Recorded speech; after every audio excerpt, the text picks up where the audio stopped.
Have you ever wondered what drives a soldier to leave everything behind, travel 10,000 miles from home, and fight in someone else's war? We're about to tell you the untold story of Colombian fighters who traded jungle warfare for frozen Ukrainian trenches, bringing decades of anti-cartel experience to Europe's deadliest battlefield. And trust me, what they're doing there is changing everything we thought we knew about this conflict. So let's first understand who these fighters really are. Once Colombian soldiers started arriving in Ukraine in early 2024, they quickly became the go-to assault troops for the most dangerous operations. They followed the 47th Mechanized Brigade from Belgorod to Donetsk into almost every high-risk position the Ukrainians needed cleared. We've all heard stories about foreign volunteers in Ukraine, the International Legion, the Georgian units, maybe even the odd American veteran. But we're not here today to repeat those same narratives. We're going to look at what makes these Colombian fighters different, why Russian intercepts now mention the South Americans with genuine fear, and what happened when they came face-to-face with North Korean commandos. The Colombian military produces a unique type of soldier. Every male serves 1 to 2 years mandatory service in South America's second-largest army. Hand grenade range, 35 meters. Structures, we have the asidero, where all the acids, those are usually kept different of these labs, or they're in an inaccessible area. But that's just the beginning. The real education comes from decades of internal conflict, hunting FARC guerrillas through impossible terrain, battling cartels who fight like armies, operating with equipment so outdated that success requires pure skill. One Colombian sergeant put it this way: "In Colombia, we made miracles with nothing. Here in Ukraine, they give us Bradley fighting vehicles and real-time drone intel. Of course we're winning, but equipment doesn't explain everything. What most people don't realize is that these men recognize something familiar in this war. For them, Russian forces executing civilians and kidnapping children looks exactly like what cartels did to Colombian villages for decades. Different continent, same evil, and they know exactly how to fight it." What really got everyone's attention was what happened in March 2025 near a small village outside Belgorod. Russian forces had pushed dangerously close to a Ukrainian supply route. Intelligence showed maybe a squad, well dug into a farmhouse with overlapping fields of fire. Standard defensive position, the kind that usually requires artillery or air support to crack.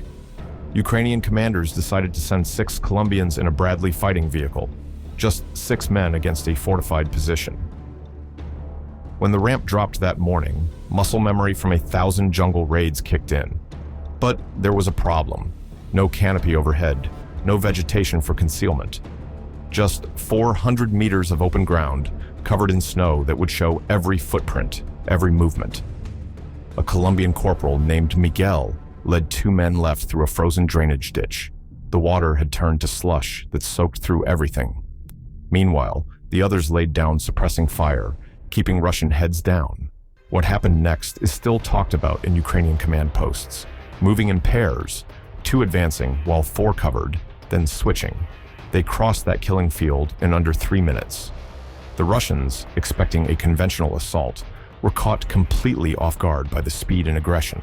Grenades through the windows, small arms fire to keep defenders pinned, then the final assault. In close combat, one Russian conscript tried surrendering.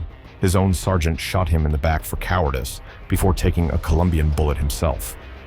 Within 30 seconds, the position was cleared. 6 Russians dead, 0 friendly casualties. The Ukrainian commander watching through drone footage later said, "They fight like men who've already been through hell and came out the other side." Nothing surprises them anymore.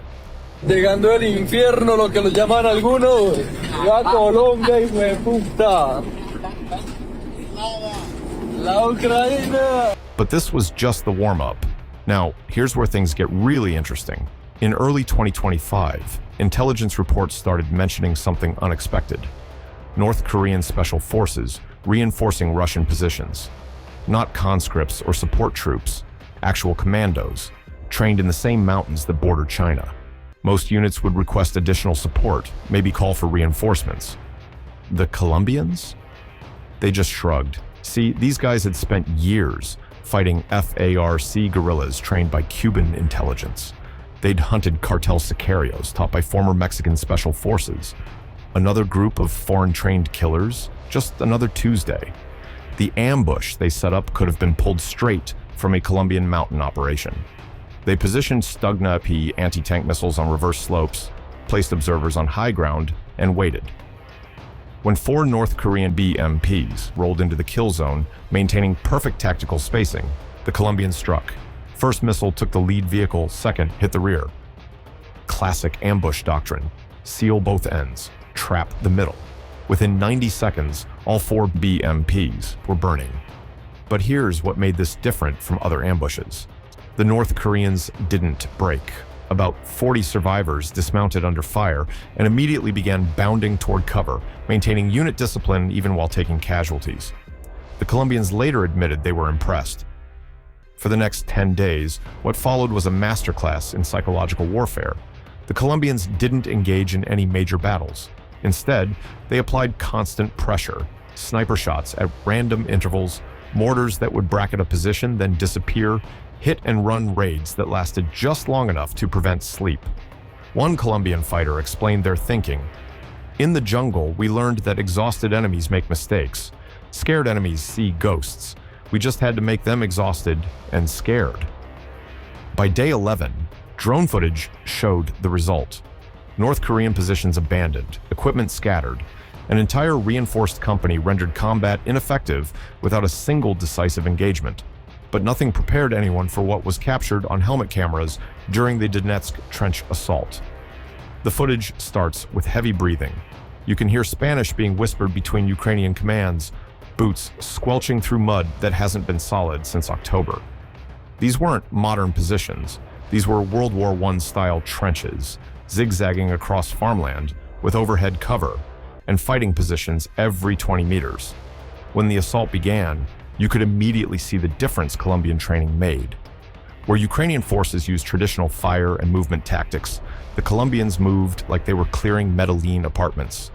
Quick glances around corners, grenades tossed before entering any enclosed space, never using the same pattern twice. One segment shows a Colombian soldier taking shrapnel to his plate carrier. The ceramic cracked but held. Without even checking the damage, he continued forward, switching from his rifle to a pistol, then to a captured AK-74 when that ran dry. The camera captured him using an entrenching tool when even that was empty. But here's what really stood out. The coordination between Colombian and Ukrainian forces looked like they'd been training together for years. Hand signals crossed language barriers. Each group instinctively knew where the other would be.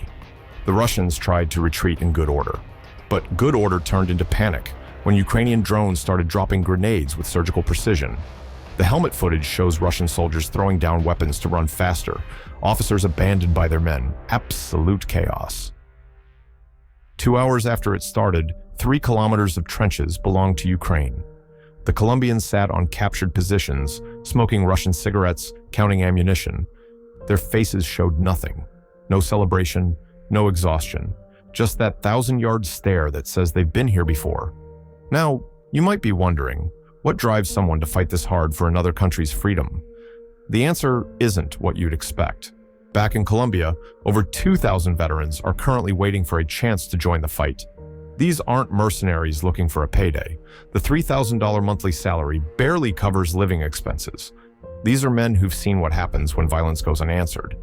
One wounded Colombian fighter, waiting for medevac with a tourniquet on his leg, kept repeating something in Spanish to a Ukrainian medic. Later, someone translated, "Tell my mother it was important. Tell her it mattered." He died during surgery. He was 23 from Bucaramanga. His brother had been disappeared by paramilitaries during Colombia's dark years. This is the mathematics of volunteer warfare.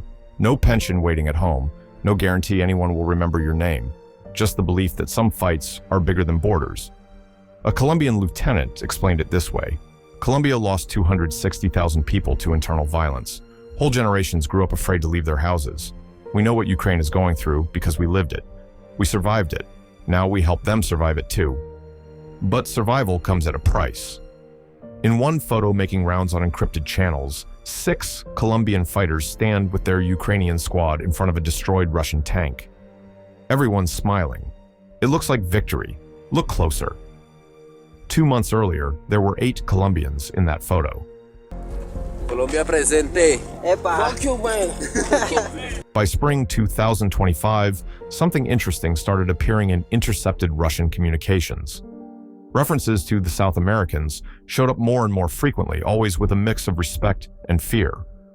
Russian units were being specifically warned about Colombian tactics, the jungle-style flanking maneuvers, the relentless psychological pressure, the willingness to close to knife-fighting distance. North Korean advisors even updated their training manuals to counter Colombian methods. Not that it helped much. You can't teach someone to counter decades of experience in a weekend seminar. You can't simulate the patience of men who've waited in mosquito clouds for days to ambush cartel convoys. But here's what really worried Russian commanders. More Colombians keep arriving. Every week, new fighters land in Warsaw or Krakow, some funded by donations, others who sold everything, cars, houses, wedding rings, for one-way tickets. They follow WhatsApp coordinates to the Ukrainian border, trusting strangers who speak Spanish to guide them to their units. The pipeline is now systematic, organized, and growing. Para los que van a ir a Ucrania, esta es el aeropuerto de Varsovia. Allá está el terminal de buses que lo pueden llevar para Ucrania, parcero. One intercepted Russian report described it as an endless stream of jungle fighters who don't know when to quit. They weren't wrong. The Colombians had turned from a company into a battalion, with their own reconnaissance teams, their own call signs, their own reputation that makes Russian conscripts desert rather than face them. Let me share something that puts this all in perspective. A Colombian sergeant sitting in a captured Russian position, writing on paper stolen from an abandoned school. His hands shake, could be exhaustion, could be adrenaline. The letter is to his mother back in Bogota. He writes, "Mother, I've extended for another 6 months. I know you want me home, I want that too. But these people fight for their children's future, same as Colombia once did. When I see Ukrainian families fleeing their homes, I see our history.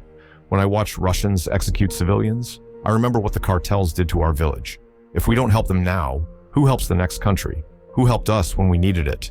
This war isn't about Ukraine anymore. It's about whether killers get to take what they want. We say no. We've always said no. Your son, always." This is what the numbers don't show. Every Colombian fighter represents a choice: to leave safety for purpose, comfort for conviction, life for something larger than themselves. As I record this, 200 Colombian fighters are deployed across Ukraine's eastern front. Another 2,000 wait in Colombia for their chance.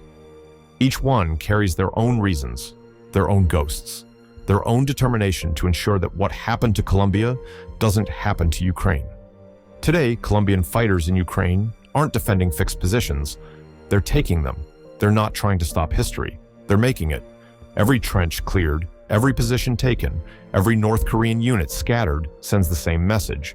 Evil might look the same everywhere, but so does the determination to stop it. And that's something the Russians never counted on, that Colombia's wars would teach fighters how to win Ukraine's. From Bogota to Belgorod, from jungle to snow, these unlikely warriors have brought their fight to Europe, and they're just getting started.